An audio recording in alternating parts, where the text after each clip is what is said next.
What does anything mean? We don't want to deal on that level, because anything is artificial or not artificial when you use a broad, philosophical, detached view of everything. So let's not argue with the semantics of the word artificial. Let's assume, let's pretend that what they mean by artificial, we understand it. And what he's going to tell us is it's not these filled with rooms, doors, and bullheads, okay? Every world city is full of doors, portals, windows, rooms, corridors. Oh, yeah, but can you show that to anybody? Have. Everybody's seeing those, and they're not chatting about it. More general vague things. I'm going to drop you on that point, and we're going to try. You're being too vague, and well, we asked for clarification in this, and you can't do that. So we've got clarification within his terms. I don't have them here. I don't have the books or website images, but I assume he has some. I don't know what do you say? And we'll use your words. We love your words. What do you say artificial means? I don't know what artificial means. I'm not involved. I understand the questioning of anything. I don't believe in any term that says anything about anything, because I know it's not limited to that term. So for me, there's no such meaning to artificial. But I'm engaging what Richard's saying within his terms just for the sake of arguing within his framework. And I suggest you try to get into his framework and then tell us something that you would fight it. Don't keep moving to the general level about what is life, what is ion, what are you. These are endless things that are not answerable, and that's really the level knowing one should operate on. But these people don't operate on that level.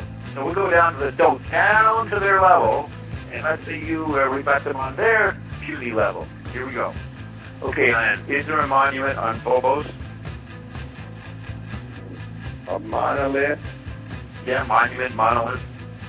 No, not a monolith on the Phobos. Well, for whatever reason, he might have a picture or something. I don't know what he's studying, or maybe that guy showed pictures on C-SPAN. If they're the grand, what? Yeah, they had a model. Okay, so they have that. What would you say they're missing? Or why do they think? What are they basing their idea that there's a model of something? What are they basing that on that you would correct? Right, within those terms that you just used them. Is there something artificial on Phobos?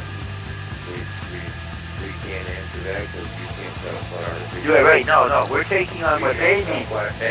We don't know. I know you don't know. You do know what they mean, but you don't. You get lost in the words. Okay, is there something? Bob and I have my dictionary. So the dictionary defines artificial as that which is created by humans, which is not, they would say, natural or nature. Yeah. And then when you look up the definition of nature, get this. It says that which is not, natural. The definition of natural, it's a negative. That which is not artificial. So therefore, using the great definition given there, we can now firmly tell you plain, not what we think, what we know. The moon of Mars is not artificial, and nothing about it is artificial.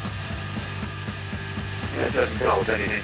See, we know us ascending ones. We know the illusion of this language, and then Richard is very sloppy with his language. So within the course of producing a program, you're allowed to be sloppy because it creates wealth and argument and discussion. You don't bring in, it's like Coleman said, objects are unobservable, only relationships between objects are observable. There is no object or noun that you can put your finger on. That our culture pretends there's nouns for all kinds of cultural reasons. And within that world of nouns, I want you to state whether there is a monument on Phobos, and you say no. No, and it's not artificial. So that it's natural. Right. There is a natural monument on Phobos. Not a monument. What is it? It's just a protrusion on a moon on Mars. A protrusion, yes. Something that steps out. And that's how the photo looks. It looks like a rock on the surface. Okay, great. And will they get their funding to go to Phobos to find this stuff? Oh, Lord, yes. They've got a little bit of park money there. That's good. Okay, so you don't think they'll get any funding for that project? Well, there's no money there. burned all that up. But there is money if you're getting paid, like George Norrie, to run a show. There is money in discussing this silly topic about phobos and the monument. Because Richard can get paid or write books about it, and George can get paid for discussing it. That's where the money is, by talking about topics. And all the old institutions are just topics for the information whirlpool. You agree with that? Okay, the next. Okay, so let's not be fooled by the content of what Hoagland is talking about. The real mystery is why Hoagland gets to be the regular guest on Coast to Coast. Why don't they have me on? Okay. Well, because they don't care what much of a film knows. So I can talk about a lot of other things. There you go. Yeah, so I get on George Norrie, Cordell. Everybody's show, including his, is involved with puny secrets and the covering up of them. And the real discoveries, as McClune said, are protected by public incredulity. The real discovery about the information environment that I'm talking about is the thing that's being suppressed. They should have me on every day talking about this so that people can understand why they don't have to pay attention.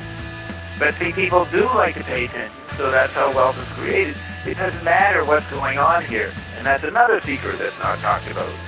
It's more topics, the better. The more vague the topics, the more mystery. If you didn't have these mysteries, then you would, these made-up mysteries that you could know something about, then you wouldn't have any content for the radio shows or TV shows.